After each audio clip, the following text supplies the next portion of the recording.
Friends, সকলোৰে মৰমৰ জুবিন দাৰ সমাধিত আহিছোঁ।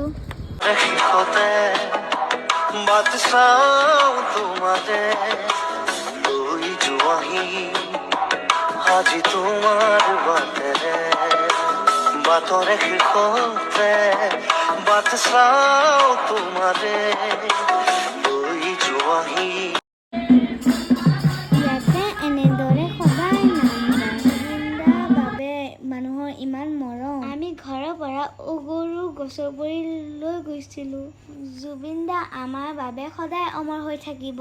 আপুনি য'তে আছে আমি বিচাৰোঁ আপুনি শান্তিতে আছে। আপোনাৰ গানসমূহ আমাৰ হৃদয়ত সদায় বাজি থাকিব। ভিডিঅ' শেষ